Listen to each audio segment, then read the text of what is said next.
Bridges on Air. Tulay sa himpapawid. Panagsanib na puwersa ng PBS Radyo Pilipinas World Service at Commission on Filipinos Overseas. Magsisilbing tulay sa himpapawid para sa Filipino diaspora. Dala ay balita, impormasyon at serbisyo publiko na mag-uugnay sa pamahalaan at OFWs sa iba't ibang panig ng mundo. Bridges on Air. Tulay sa himpapawid. Tampok din ang mga Pilipino na nagbibigay inspirasyon, kampyon ng kultura, tradisyon at katatagan ng Pilipino sa kapwa Pinoy saan man sa mundo. Bridges on Air. Tulay sa himpapawid. Dito sa Radyo Pilipinas World Service.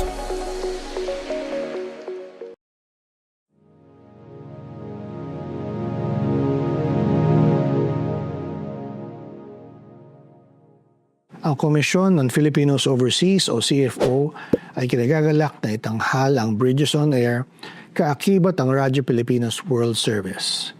Para sa inyong kaalaman, ang CFO ay ang ahensya ng gobyerno na naatasang siguraduhin ang mga Pilipino saan man sa mundo ay may kaugnayan sa bansang Pilipinas. Nais ng CFO ng ating mga migrante ay kasama natin sa pambansang pag-unlad. Hangad ng CFO ang isang komunidad ng mga kagalang-galang at mahuhusay na Pilipino sa ibayong dagat na makabuluhang nag-aambag sa kapakanan ng bansang kanilang titirahan habang nanatili na matibay ang ugnayang pampolitika, pangkabuhayan at pangkultural sa Pilipinas. Kaya naman po ay nais namin ipakilala ang Bridges on Air, ang programang magbibigay ng boses sa mga Pilipino sa iba't ibang sulok ng mundo upang ibahagi ang kanilang kwento, tagumpay at mga pangarap bilang migrante. Nagpapasalamat po kami sa tulong ng Radyo Pilipinas World Service upang mabigyan ng pagkakataon ating mga kababayan sa ibayong dagat na maging kabalikat natin sa mga usapin at talakayan patungkol sa pabansang kaunlaran. Maraming salamat po. Mabuhay ang migranteng Pilipino. Mabuhay ang bagong Pilipinas.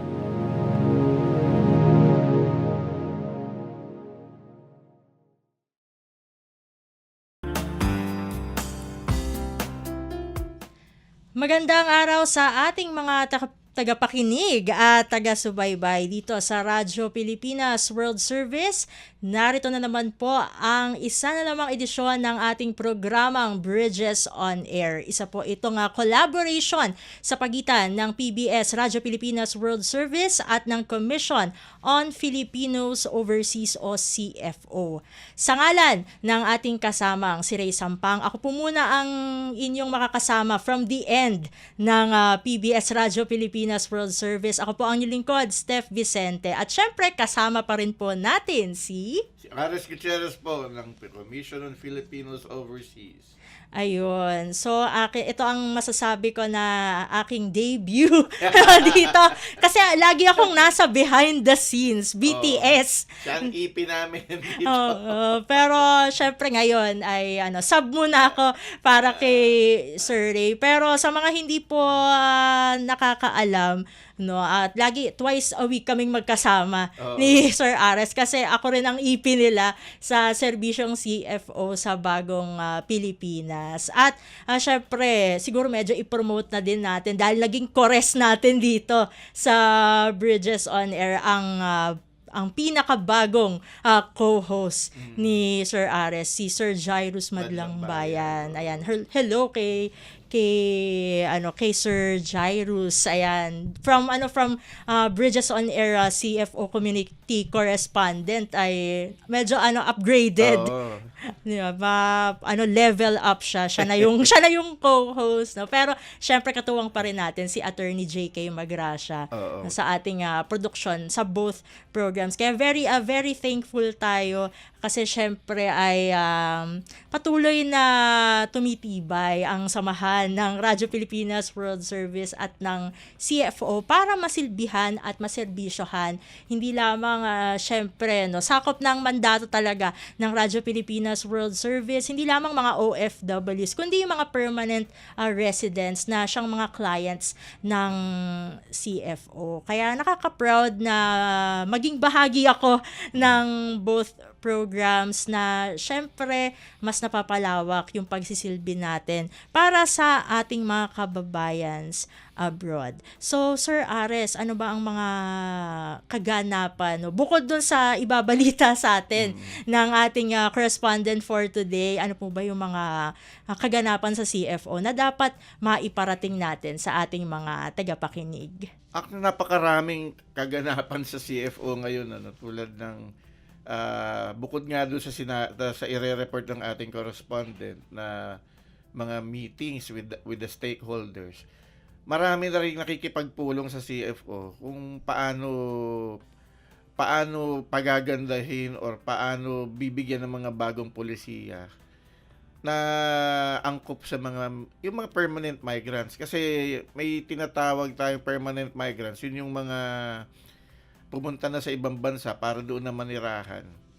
Pero ang ginagawa kasi ng gobyerno ngayon ay parang inilalapit sila uli sa atin para hindi naman nila makalimutan yung kanilang pinanggalingan at tumulong din sa pag-unlad ng bansa.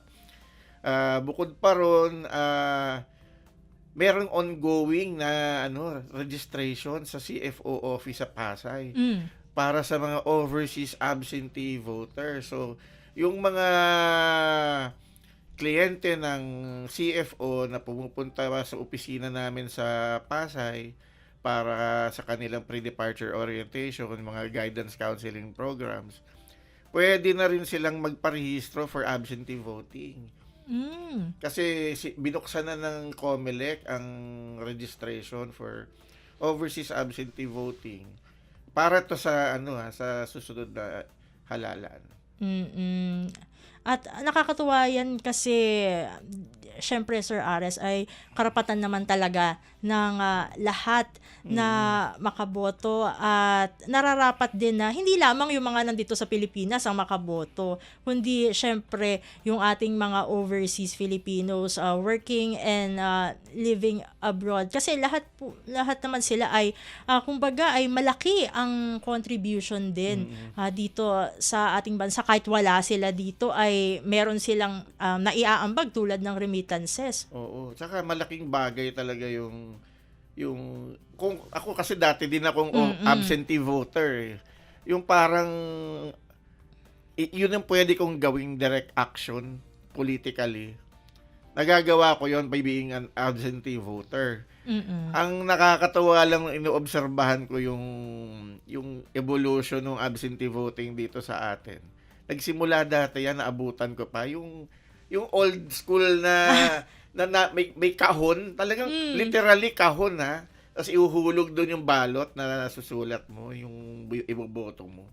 Tapos bibilangin yun doon. Yung parang yung nakikita nung araw na yung tinatawag yung pangalan ng kandidato tapos binibilang sa Manila paper. Ganun dati nagsimula yun, pero ngayon siya ay fully automated. Kaya napakabilis ng transmission. Talagang nag-e-evolve ang lahat dahil sa ating teknolohiya. At syempre bukod dito sa napag-usapan natin regarding the overseas voting, ayan, hayaan na natin, bigay na natin yung spotlight sa ating CFO community correspondent para sa episode na ito ng Bridges on Air. Ayan, so nasa linya na ng ating komunikasyon si Sir Michael Apatad. Ayan, Sir Michael, welcome po sa Bridges on Air. Maraming salamat Ms. Steph at Sir Ares po. Isang malaking kagalakan siyempre dito sa atin sa Commission on Filipinos Overseas na ibabahagi natin dito ang lahat ng ating mga ginagawa para sa ating mga permanent migrants na siyang sumusubaybay din sa Bridges and Air. Ang aking ibabahagi sa puntong ito siguro po Ma'am Steph and then Sir Ares ay yung tungkol doon sa plano ng Commission on Filipinos Overseas na i-reestablish o yung pag-post muli ng ating immigrant services attaché sa ilang mga identified countries na kung saan nangangailangan kahit papano ng representation ng ating opisina sa ibayong dagat. Kasi kung titingnan natin po yung datos ang laki ho ng numero ng ating constituents. Ilan ho ba yun? Sa datos nga po natin, 2.7 million, no? Yung ating mga permanent migrants o yung long-term migrants. Kaya lang kung titingnan natin, isa sa hamon, no, ng Commission on Filipinos Overseas ay yung walang representation. Ang paraan ng ating pag-connect sa ating mga Filipino diaspora ay sa pamamagitan lang ng mga serye na ugnayan na nagpupunta tayo. Kaya ito yung isa sa mga rational, no, na kung saan ang isa sa mga trust ng ating administrasyon ngayon, lalo po sa pangunguna po ng ating secretary, si Sec Clink, no, ay yung post na muli yung ating tinatawag na ESA o yung attaché. Sabi ko nga kanina, simpleng salita, ito yung representation ng Commission on Filipinos Overseas sa ilang mga countries. Alin yung mga na-identify natin dito? Ito yung sa US, sa Japan at South Korea. Ano nga ba dapat ang kailangang gawin ng ating ESA sa mga countries na ito kung sakali ito po ay papayagan na, no? Maraming mga kadahilanan. Una ay yung para sa tinatawag nating diaspora engagement. Ano ba ang ibig sabihin nito? Kung titingnan natin ang datos, ang dami ho ng bilang nila, no? And pagdating doon sa oportunidad na ibinibigay ng ating mga long-term migrants, ang laki dapat pagdating doon sa tinatawag nating national development. Kaso, ang isa sa mga gaps kasi din dito, meron tayong DMW, meron tayong mga taga-DFA, no, sa pamamagitan ng ating mga embahada na nag-aasikaso doon sa ating mga ibang kategorya ng overseas Filipinos. Pero pagdating doon sa mga nag-aasikaso ng mga concerns na ang ating mga permanent migrants, wala. Kaya ito yung pinupush ngayon ng ating opisina ng CFO, no, para kahit papano maibahagi natin yung ating representation. Kasi ang tuhog nito ay pagdating doon sa skills transfer, no? Kasi kung alam natin at alam naman natin, no, itong ating long-term migrants, they've been there for years already, for decades already, and they've somehow acquired already yung expertise nila dun sa kanilang respective field. Ang medyo hindi natin na-leverage yung kanilang maaaring ibahagi, no, dito sa ating bayan, no, kinalaunan.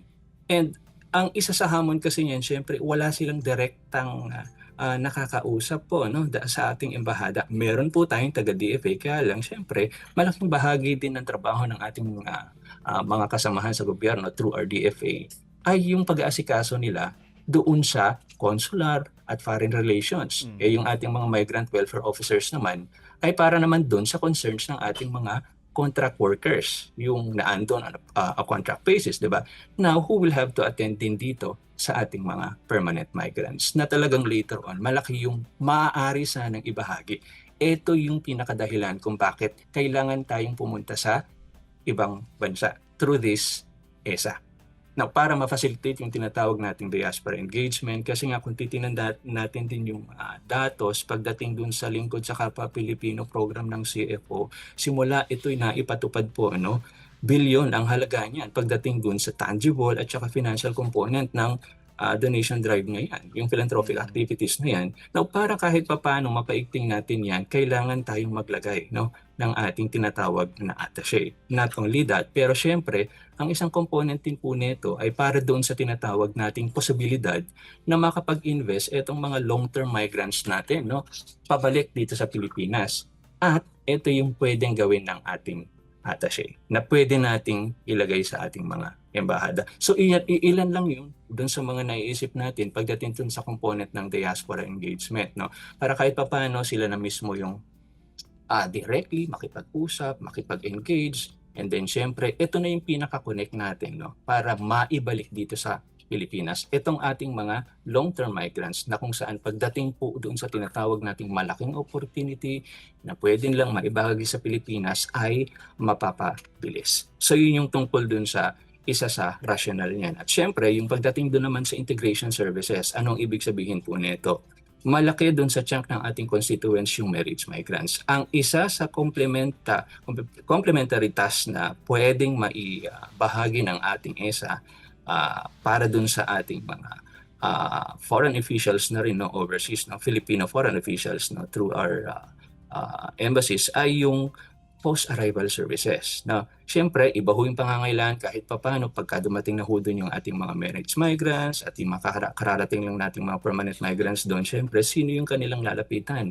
Iba yung hinahanap din, no, ng mga migrant welfare officers, yung contract workers yun, at yung DFA, sabi nga natin kanina, doon sa consular affairs nila. Now, sino ngayon ang mag-aasikaso naman dun sa kakarating lang ng mga permanent migrants? Oo nga, dumating sila dito sa ating opisina bago sila umalis. Now, paano naman sila pagdating doon? So, yun yung isa sa mga kailangang gawin natin para mapaigting, no, yung integration services. And syempre, yung isa pang component niyan, para kahit papano, yung pag-igting din dun sa attend natin dun sa tinatawag nating assistance to nationals. Siyempre, meron tayong ilang mga advokasya, yung paglaban sa human trafficking. Ito yung paraan din natin kahit papano para maidala natin dun directly yung tinatawag nating information campaign din. Na siyempre, makikipagtulungan pa rin tayo sa ating embahada. So, yun yung ilan. Kaya nga, nitong nakaraan po, nag-conduct po tayo ng stakeholders consultation. Ang ganda kasi maraming tayong nakausap na stakeholders, no? Hybrid yung setup ng consultation po natin. Marami ho sa ating Filipino community leaders, maging yung ating mga presidential awardees, nakilahok dyan sa hybrid setup ng ating consultation. At maging yung mga research group natin, academe, and then yung mga nasa DFA at nasa DMW, sumama din po sila dyan sa ating consultation nitong nakarang araw, na nakarang linggo lang ho yun. At ang pinakamagandang narinig natin sa ating mga stakeholders, sabi nga po nila, tinanong natin, meron ba talagang need na mag-put up ang CFO ng ESA? Ang ganda kasi ang sabi nga nila, yes. Bakit? Kasi nangangailangan daw sila po ng space para kahit papano, yun yung lalapitan nila pagdating dun sa kanilang concern at dun sa kanilang mga pwedeng maibahagi pabalik ng Pilipinas. Hindi man sa pamamaraan ng pagbalik nila physical, pero pagdating dun sa tinatawag nating soft power na pwede nilang maibahagi. At yun yung naibahagi nila nung kami nag-usap-usap nitong nakaraang linggo. At hopefully, ito yung ilalatag din ulit natin sa ating mga ibang stakeholders sa susunod na ating mga konsultasyon sa kanila para kahit papano, anytime soon, ay makapag-post na tayo ng tinatawag nating attaché. Ulitin lang natin, no? Ito yung simpleng salita, representasyon na ng Commission on Philippines Overseas sa ilang mga bansa na kung saan yung concentration ng ating mga long-term migrants malaki ho. Tulad nga ng nabanggit natin, yung sa US, Japan, at South Korea. So tuloy-tuloy po ito, muli, para dun sa pag-iigting ng tinatawag nating diaspora engagement, kasi ang nakikita natin, no, malaking bahagi sila pagdating dun sa tinatawag nating national development. At sino po yung pwedeng makapagpa-facilitate nun, maliban dun sa ilang mga opisyales ng Pilipinas sa ating embahada, syempre sino pa kundi ang CFO sa pamamagitan ng attaché. So yun po yung ating maaaring ibahagi na isa sa ating mga inaasikaso sa ngayon para kahit papano ay makapagpadala na tayo ng CFO representation overseas po. May Steph at Sir Ares. Mike, itong serye ng consultation na ginagawa natin sa mga stakeholders ng CFO, ano ang next step nito at ano ang timetable natin para maisakatuparan ng deployment ng Emigrant Services Attaché? Hanggat maaari, anytime soon po, ang pinakamabilis na paraan itong taon na to. Kasi kung makikita natin na ibigay na ho yung budget, no, ng ating Kongreso simula 2020. 2024 pa. Ang tinitingnan lang natin syempre ay yung ating ugnayan sa ating Department of Foreign Affairs. Syempre, tinitingnan din natin yung sila ho kasi yung kailangan makipag-usap dun sa mga host countries para payagan din po ng host countries ang paglalagay pa ng isang sektor ng national government ng Pilipinas dun sa kanilang bansa. At tuloy-tuloy pa rin, no? Ang sunod nga nating serye, of course, kailangan pa rin natin focus group discussion with our Department of Foreign Affairs para mailatag na natin. So hopefully pagkatapos nito, Sir Ares, ay makapag-put up na tayo ng ating opisina dito sa ilang mga na-identify nating areas. Siguro ito lang ang aking tanong kay Sir Michael. For the meantime, habang wala pang naitatalagang mga ESA sa iba't ibang panig ng mundo. Paano po ba, kasi bukod sa mga offices nyo dito sa Pilipinas, paano pa ba nakakapag-reach out ang CFO direkta sa ating Filipino diaspora abroad? Ang pinakamagandang paraan kasi po na ginagawa ngayon ng ating opisina ay sa pamamagitan ng ugnayan series na kung saan ilan ho sa mga opisyalis ng CFO nagpupunta ho sa ilang mga bansa na kung saan medyo marami yung concentration ng mga long-term migrants. Ugnayan in a way na kung saan pumupunta ho tayo doon, nangumusta ho tayo doon, hindi lang sa paraan ng pangungumusta, pero tinatanong natin kung ano yung gusto nilang maibahagi pabalik ng Pilipinas. Kumbaga, later on, yun yung magta-translate dun sa tinatawag nating program development, policy development, yun yung direktang paraan ng opisina natin, no? Para mabisita natin yung ilan nating mga constituents sa labas ng bansa. Pero doon po nagtatapas yun doon sa ugnayan na yun. Kaya nga ang kailangan natin yung permanenteng representation na kasi kahit papaano pagdating din doon sa oras din at budget constraints din, medyo limited tayo pagdating doon sa paraan na yun na ugnayan. Kaso magandang paraan yung ugnayan serye na yan na kung saan nabibisita natin yung ating mga kababayan sa ibang bansa. Pero syempre since wala tayo doon talaga, kahit papaano may mga gaps pa rin. Kasi syempre anytime pwedeng lumapit yung ating mga long-term migrants overseas na dapat nating gawin. Kaya ito na sana siguro yung paraan. And maliban dyan dun sa tinatawag po nating Miss Steph na ugnayan, sa mga paraan ngayon naman, yung sa tinatawag nating technology disruption, mabilis na lang tayo. So marami ho tayong nakokonek na ating mga Filipino community leaders, para kahit pa paano makipag-collaborate sa ilang mga appropriate agencies dito, tulad ng isa nating presidential awardee na tulungan natin siya para ma-connect natin sa Department of Health para at least sagawa siya ng kanyang advokasya laban sa tuberculosis na kung saan nagpunta siya ng Ligaw, and then ang balak nga po niya, ito po si Dr. LV Barroso, isang presidential awardee natin itong 2024. So yun yung ilang ways natin para makapag-connect tayo at ma-facilitate natin yung tinatawag na skills transfer nitong ating mga stakeholders po. Siguro ito na lamang ang yun na lamang ang update na hihingin natin mula kay Sir Michael. Abang-abang na lang ang ating mga tagapakinig kung kailan matatalaga itong mga ESA sa iba't ibang bansa para syempre tulad ng nabanggit kanina ay mapagsilbihan direkta ang mga permanent migrants natin na ating mga kababayan. Sir Michael, maraming salamat sa pagbibigay niyo po ng ulat dito sa Bridges on Air. Sa uulitin po. Maraming salamat po, Mr. Sir Aris. Salamat, Mike. At yan yung pinaka-komprehensibong report na natanggap natin mula sa ating correspondent. Actually, siya talaga yung nakaupo doon sa dialogue. Kaya alam niya yung nitty-gritty nung usapan na yan. At very comprehensive. Parang lahat na ata na ibigay na. Kompleto. Ayun. So, syempre, hindi naman magtatapos agad-agad ang ating programa. Dahil sa ikalawang bahagi ng Bridges on Air, syempre, tutungo na tayo sa ating Pinoy Ako segment. At makakasama natin dyan ang isang mechanical engineer at 2012 PAFIO Banaag Awardee. Walang iba kundi si Engineer Carlito E. Alpay. Magbabalik po ang programang Bridges on Air makalipas ang ilang mga paalala. Bridges on Air. Tulay sa himpapawid. Dito sa Radyo Pilipinas World Service. Love Life Online? Baka human trafficking yan. Makialam, itimbre mo. Tumawag sa 1343 para humingi ng tulong.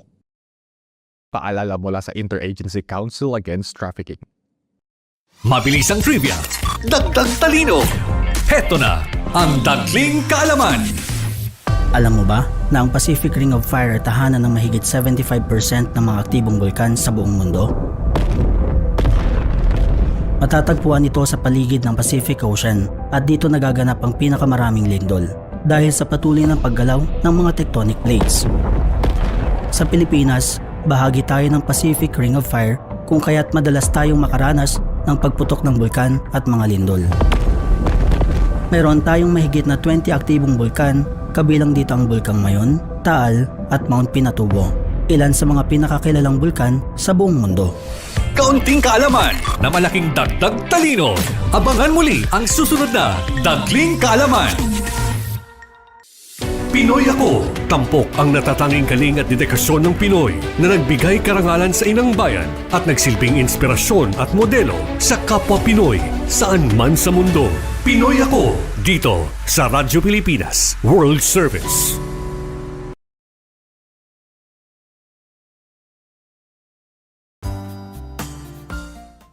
Nagbabalik na po ang ating programang Bridges on Air at narito na po tayo sa segmentong Pinoy Ako. Ito pa rin po ang inyong lingkod, Steph Vicente ng Radyo Pilipinas World Service. Kasama pa rin po natin si Ares Gutierrez po ng Commission on Filipinos Overseas. At tulad ng ating nabanggit sa ating unang bahagi dito sa Bridges on Air ay makakasama natin ang isa na naman pong PAFIO awardee, no? This time ay nasa Banaag, no? Banaag. Banaag category po, no? So kasama na po natin sa ating linya ng komunikasyon ay isa po siyang mechanical engineer at tulad nga po ng nabanggit natin kanina, isa po siyang PAFIO Banaag awardee noong pong 2012. So kasama na po natin ngayon si Engineer Carlito E. Alpay. Engineer Alpay, welcome po sa Bridges on Air. Welcome din, and thank you very much for giving me the opportunity to be part of this radio interview. Engineer, matanong lang po namin, curious po kami ngayon. Saan po kayo nakabase po ngayon? Nung ako ay nag-retire noong September 2018, because of the retirement age, bumalik na ako ng Pilipinas, and ang base ko is sa Angeles City, Pampanga. Nandun yung aking residence with my family.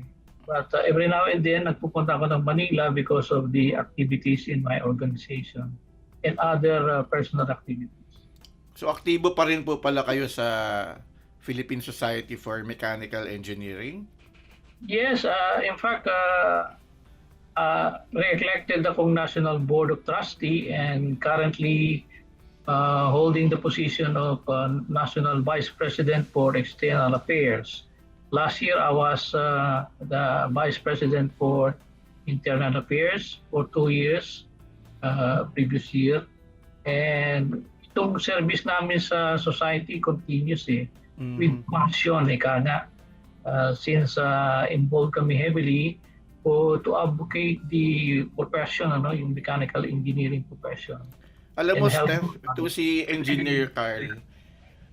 Kilalang-kilala to ng mga OFW sa Middle East kasi siya yung tinuturong dahilan kung bakit pwede nang mag-board exam yung mga professionals, yung mga engineers, nurses, architects. Actually, nagsimula daw na naglabi si engineer na magkaroon ng extension exam kasi marami tayong mga graduates ng mga professional courses na after graduation, pumunta na agad sa ibang bansa. So, hindi na nakapag-board. Hindi nakapag-take ng licensure exam. So, si Engineer Carl daw ang susi kung bakit napayagan na magkaroon ng exam sa ibang bansa ngayon. So, bakit po ninyo naisipang gawin yun, Engineer, yung paglalabi ng pagkakaroon ng exam? Well, in fact, personally kasi yung before I went abroad, I make it a point na magkaroon ako ng license. Yung iba kasi, as I observe, pumupunta doon without license, nagiging underdog sila pagdating sa compensation. A mechanical engineer license gets, for example, $1,000. Yung unlicensed, kalahati lang. Tsaka yung kanilang work, hindi talaga engineering. Second-hand job lang. Although yung iba, even without license, nagkakaroon ng magandang opportunity. So, nung naging chapter president ako ng Philippine Society of Mechanical Engineers, Saudi Arabia chapter, naisip ko yung idea na magkaroon ng opportunity ang ating members, primarily yung members ng PSME sa mechanical engineering, the opportunity to have their examination abroad, or overseas. And we work out through a committee. The idea was conceptualized. Kumuha ako ng idea doon sa amin. Pero kaming charter president to si Dr. Eduardo Managapo. And siya yung kinunan ko ng idea kung anong magandang gawin. And we developed committee to conduct a review, and then we work out on bringing the Board of Mechanical Engineering to Saudi Arabia, specifically to sa Al-Khobar, yung location namin sa eastern province of Saudi Arabia. It took a long time para mangyari yon kasi yung arrangement, may communication between our chapter and PRC. Kino-coordinate din namin yan sa host government kasi pupunta sila doon, kailangan ng Saudi visa. And noong makapunta sila, mga December na kasi yung visa ang hurdle. And they went through upon visit sa Riyadh kasi nandun yung yung Philippine Embassy. And then we traveled them to Al-Khobar sa Eastern. Engineer, So, ibig po ba sabihin dun sa ginawa ninyo, yung ating professional licenses dito sa Pilipinas ay kinikilala sa Saudi o sa buong Middle East po ba? Basically, noon hindi. Pero nagkaroon ng tinatawag na collaboration yung Saudi Council of Engineers. Meron sila doon na I myself was registered there. Yung council na yon may collaboration sa PRC, Professional Regulation Commission, para ma-recognize and then ma-identify yung mga walang license kasi iba din walang license nag-exercise o ng profession. Alam mo kasi, Steph, kaya ako natanong yun. Merong mga situation na check and then iba in-encourage namin mag-exam talaga for them to practice the profession in the field of mechanical engineering properly and legitimately. Alam mo, Steph, kaya ako natanong yung Council of bagay na yun. Kasi may mga professions kasi na lisensyado dito, espesyalista na dito sa Pilipinas, pero pagdating sa ibang bansa, hindi kinikilala yung kanilang mga... I can relate to that. For example, in US, dahil nga doon sa ating yung tinatawag na Washington Accord, unang tayo per se ng 2 years. So, pagdating for example, sa US, hindi ka kinikilala unless na mag-exam ka ng PE nila, no?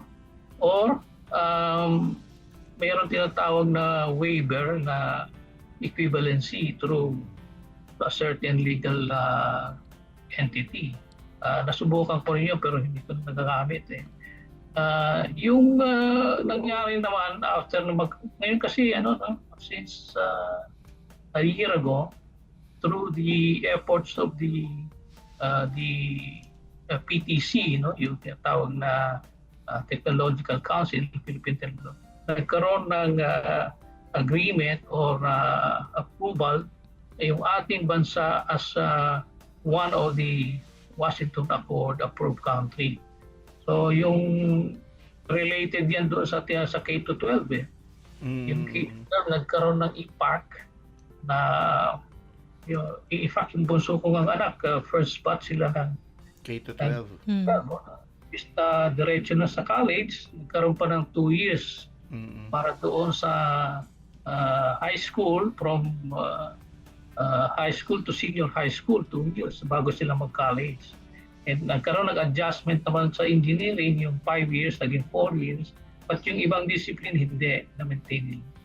So may relation dyan sa Washington Accord.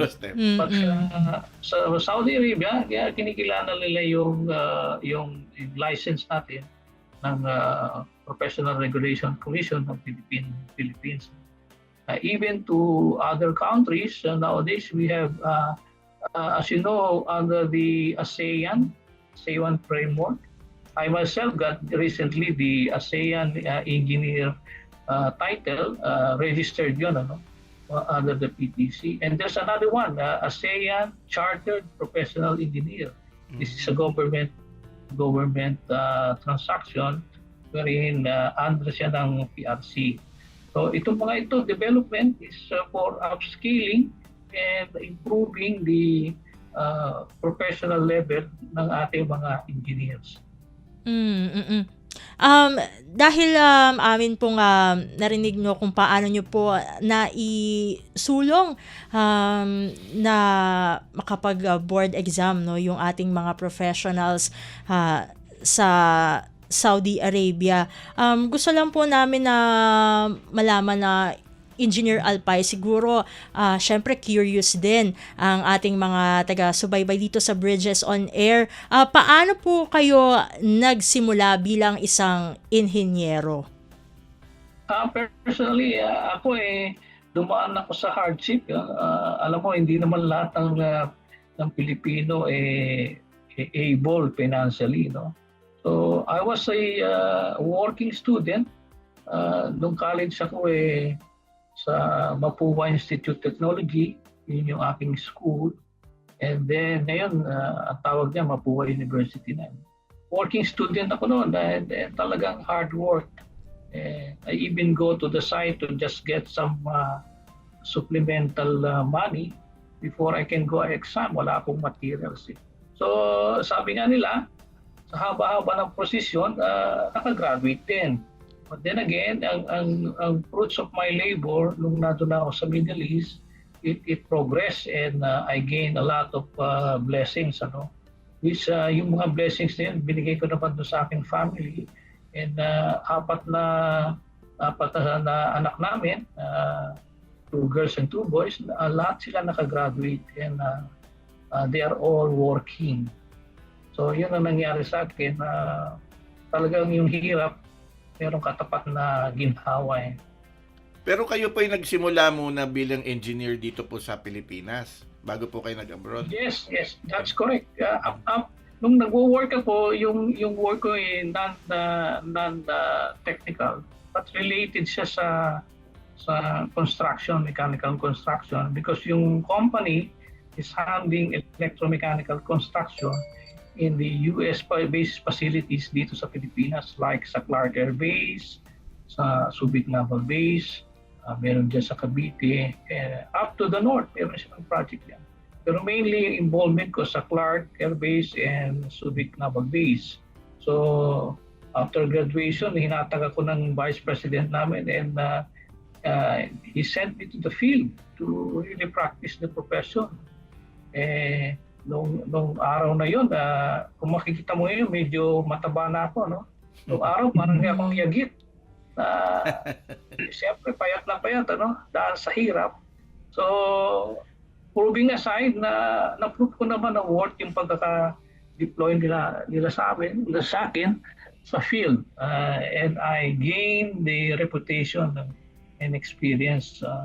So, after some time, nagpakasal ako, then yung pamilya, alam mo na, dumadami yung ating obligation financially, and I plan to work abroad.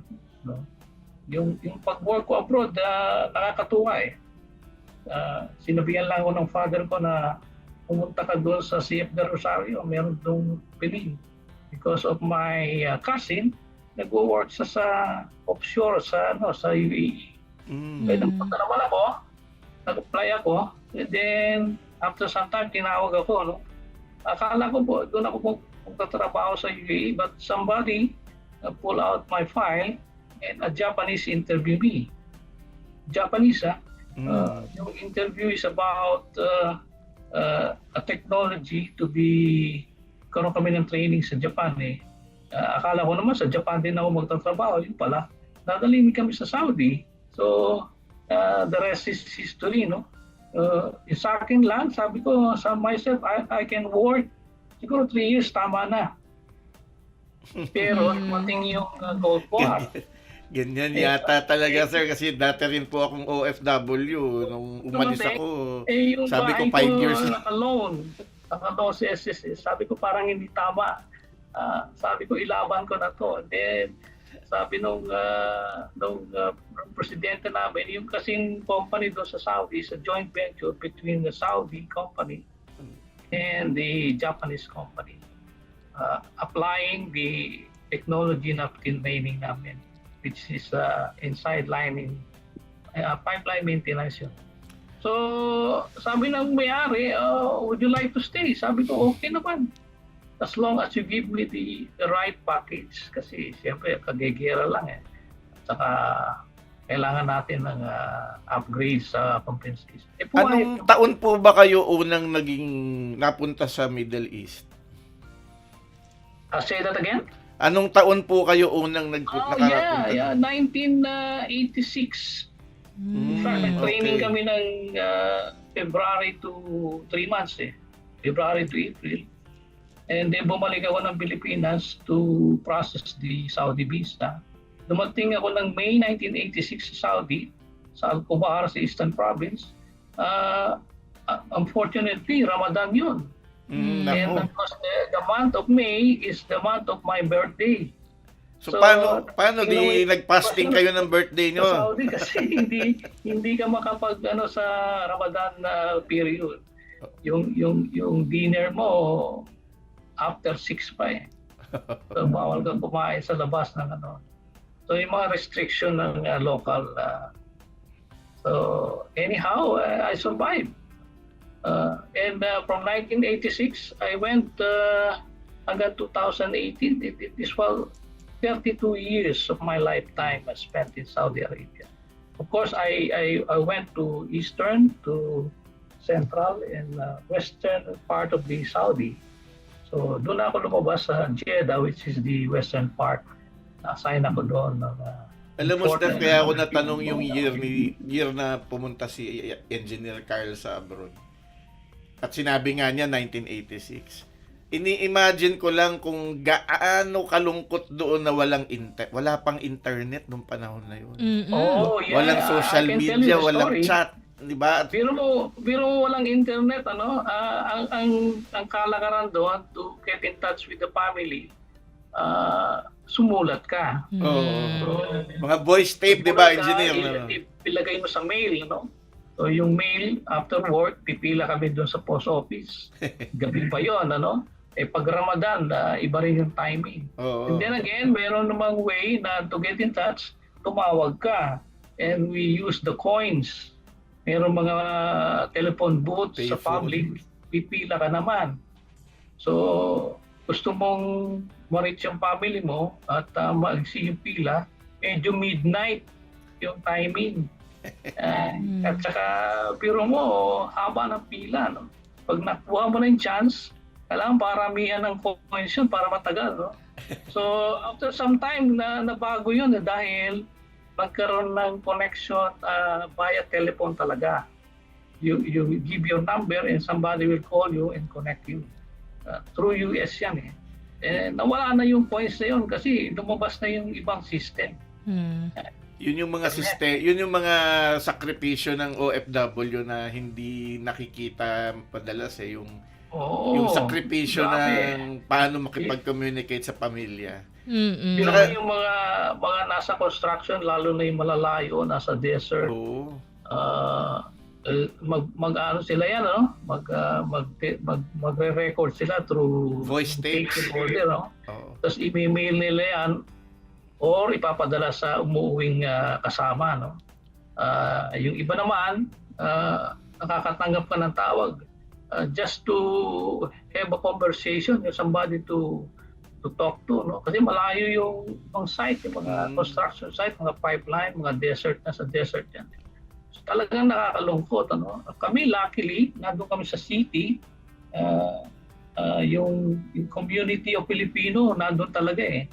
You can see them when you go to downtown, may tinatawag doon na Al-Shula. Every after the office hours, lalakad kami doon, makikimingil, then after dinner, uwi na. Yun ang exercise every day. No? Pero mo yung dinner for the last 32 years, ang pinaka-consumption ko doon yung chicken. Yung fried chicken ko doon Kamsat. napakasarap. So, truck na fried chicken na nakain ko doon. Imagine. Wala pa namang gravy ang chicken sa Middle East na engineer. Oo, wala. Masarap yung chicken nila doon dahil kumbaga dito sinugba yung tapos yung kanin nila pumapatak yung oil ng chicken dito, di ba yung chicken yung ginigrill habang umiikot. Yung kanin na yun masarap yun, pero medyo laban din sa health dahil siyempre tataas yung cholesterol mo. Yun lamang po. Ayan. Kaya maingat din. One time may nakanotice na taba-taba ako na, sabi ko, kailangan ako mag-reduce. Yan ang buhay doon sa Saudi. Then we survive.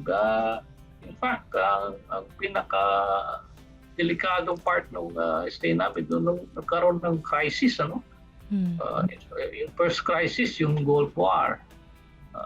Doon ako tinanong ng may-ari ko, after a while, will you stay? Sabi ko, I will stay with you kasi mabait ka naman sa akin. Gano'n ang nangyari. And then sumunod, merong crisis yung 9/11, di ba?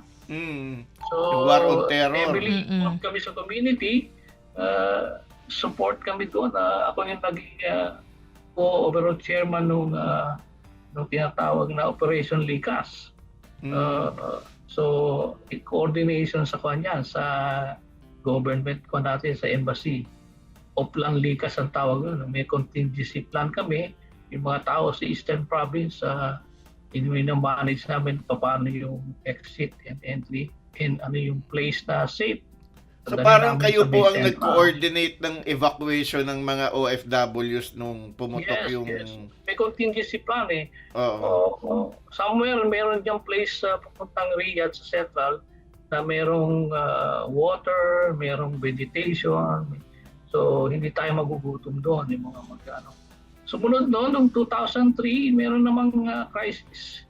Yung tinatawag na Afghanistan crisis. Yes. So nagkaroon naman ng reactivation ng contingency. Tawag naman namin doon, Kilos Kalinga 2003. So 3 crisis yung inabot ko doon and we survived. Bakit po ba kayo ang pinipili ng embahada na maging leader ng task force doon? Kasi yung Philippine Society of Mechanical Engineers, member kami ng umbrella group which is yung APSCOM, yung All Filipino Community and Sports Commission. Recognized kami ng Philippine Embassy dyan sa Riyadh. So, I'm one of the top leaders, so naka-coordinate yung pagka nagmi-meeting. Ina-assign yan sa amin. And nung time na yon, ako yung naging chairman doon sa dalawang crisis na yon. Overall ako nung Oplan Likas ng 2001 at saka noong 2003 task force kami. So, yun ang mga nangyari doon. And we help the kababayans. Kawawa sila pag walang guidance doon. Diba, wala talaga Nabanggit niyo po, Engineer, ito nga pong AFSCOM. Dahil kayo po pala ang nag-chair po nitong AFSCOM. Engineer, ano po yung inyong mga naisulong na initiatives or programs para sa Filipino community dyan sa Saudi Arabia noong kayo po ang nag-chair nitong AFSCOM?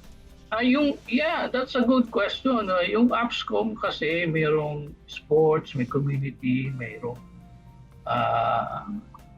tawag na yung educational, mga schools naka-lead din sa amin yan. Yung na-observe namin, nahirapan yung mga Pilipino pumunta sa Riyadh, especially pag nagre-renew sila ng passports and other embassy-related services. So, nakaisip kami ng program na tinatawag nila yung Embassy on Wheels, EOW. So, yung mga embassy staff with relations sa consular and other services pumupunta doon sa Eastern Province, and kami yung katapat nila doon na organization. So being the chairman, kinoconduct namin yung activity na yan in coordination sa Philippine Embassy in Riyadh. So continuous yan hanggang ngayon, nangyayari pa yun. Even to other places in Saudi Arabia, yung mga park lang, nagkakaroon sila ng embassy on wheels. At maski po sa Ang ibang dami talagang lugar din, Pilipino ginagawa na- yung embassy on wheels. May mga activity kami dyan. At the same time, yung alam mo yung embassy, yung at that time meron silang one country approach. Lahat ng services mo yan, even the SSS, pag-ibig, dinadala na doon para doon na pupunta yung Filipino OFW. At the same time na magpaparin sila ng passport. Siguro magawin naman tayo doon sa natanggap na award ni Engineer Alpay noong 2012. Ito nga yung PAFIO Banaag Award. Bilang kayo po ay naging isang Filipino community leader na nagsulong ng iba't ibang mga initiatives para matulungan ang ating mga kababayan, partikular dyan sa Middle East. Ano po yung inyong naging pakiramdam ng ibinigay po sa inyo yung PAFIO Award? Magandang tanong yan. Siyempre, kung ikaw bibigyan ng award, magiging proud ka, no? Magiging yung feeling mo para kang lumulutang sa langit kasi out of the countries na sinerge sila, I'm one of those given in Saudi Arabia. Very overwhelming ang feeling ko, no? And because of the advocacy na ginawa ko, yung ni-recognize nila ako as with a significant contribution as an advocate of Filipino migrant workers in the field of mechanical engineering, and perseverance and successful lobbying for the conduct of licensure exams. Itong licensure exam kasi ito na-open up hindi lang mechanical. After some time, sumama na yung electrical, civil engineering, and nowadays even yung mga skills like radiologies, dentistry, and the likes, nandun na. 20 plus na yung examination na ginagawa nila. We call it nowadays, we call it SPLE, Special Professional Licensure Examination. Twice a year, ginagawa yan outside the Philippines, especially in the Middle East. So, overwhelming yung feeling ko noon, lumulutang. Siyempre, proud yung family ko. Naisama ko sila doon sa awarding sa Malacanang. Talagang proud na proud. It's my honor talaga na makatanggap ng ganitong significant and prestigious award. Kanina nabanggit niyo po na noong 2018 po kayo nag-retire as an OFW. Curious lang po ako, ano po ba ang pakiramdam kapag papalapit na sa retirement ang isang OFW? Ako, for myself, kasi pinaghandaan ko na yan. Actually, gusto ko mag-retire not at the age of 60. Siguro sabi ko sa sarili ko, 50 siguro pwede na para yung years of engagement ko with the family, makahaba naman. Kasi out of 32 years, kung bibilangin mo, 1 month per year, effectively 3 years lang ako with my family tuwing bakasyon. In-extend ko pa yan ng another 2 weeks, pero wala nang bayad yun. So, pero hindi nangyari dahil na-extend pa yung services ko. I was transferred in the Western Province of Jeddah until fully na-reach ko na yung retirement age. I can stay, but then again, sabi ko sa sarili ko, siguro tama na yun para makasama ko naman yung family ko sa Pilipinas. And from that point, umuwi ako noong September 28, 2018, enjoying the Philippines dream. So, ang retirement, pinaghandaan ko yan. Alam mo, sabi nila, pagka nag-join ka sa back to your country, at that time, ang calculation na, you have to have in your pocket about 5 million. Ngayon, siguro, bago na yun dahil tumaas na yung inflation. So, nakapaghanda naman ako. Yung family naman luckily, nakagraduate silang. Yun po bang mga anak nyo ay nasa abroad din po? Children. Nasa abroad din po ba ang mga anak ninyo, engineer? Currently, yung panganay nandito sa DFA, she was posted sa Russia but came back to almost 2 years na Director siya ng dyan sa OMWA. The Overseas Migrant Affairs yan. Yung pangalawa is a mechanical engineer nasa Philippine Airlines. Doon siya naka-assign. Yung dalawang yun, panganay at magkasunod. Panganay si Catherine, sumunod si Jared. 8 years yung gap yung dalawang yan. Ewan ko bakit nagkagano kasi maraming reason. Hirap kasi gumawa kasi nasa abroad ako. Hindi naman pwedeng long distance, engineer. yung panganay ko is a graduate of Ateneo, yung tatlong sumunod is a graduate of University of Santo Tomas. So yung pangatlo, nandyan din sa Busan, South Korea, doing her postgraduate studies sa biochemical engineering yata yung ginupa niya. And yung pang-apat, after 4 years, nasundan pa. Between the third and the fourth, after 4 years, may blessing na dumating. Si Shazer naman ang pangalan niya. A graduate of UST Architectural Department. And now about to get an exam in June for the license. So, yun ang family ko. And they are happy. And yun nga, nagugulat sila pagka ganitong may interview ako at saka may mga posting sa media. Very proud. Ang matanong ko lamang po kasi nabanggit nyo na meron po pala kayong anak na kumbaga ay nasa foreign service. Ano po ba yung pagiging OFW nyo po ba ang kumbaga parang nagbigay sa kanya ng interest na makapagsilbi din sa ating mga kababayan abroad? Yeah, honestly speaking, alam ko yun kasi when she went to Russia for posting, parang na rin siyang OFW, bilo mo. 3 plus 3, 6 years yung stay niya doon until ma-recall na sa duty. Ganon din ang feeling. Tinitingala nila yung life ko as an OFW. And yung ibang anak ko, ganun din ang tinitingnan. Siguro one day, they will go abroad. But it depends on the situation kung ano yung darating doon sa kanilang plano. So yung panganay ko, especially, yun ang naging ko niya. Looking upon my experience as an overseas worker. And she experienced also being away. Nagkasalubong pa kami noon nung pumunta siya sa Russia. It was month of December. Pabakasyon ako siya naman, papunta doon. Biro mo yun, So, saan kayo nag-abot sa airport? Sa airport po ba kayo nagpang-abot? Hindi kami nag-meet sa airport. Pero one time nakita kami na namasyal siya sa Dubai. Doon ko siya pinilibot sa Dubai. Marami tayong friends sa Dubai. That was an experience he had. Maraming places sa Dubai na you can enjoy. Kung may mga tourist spot doon.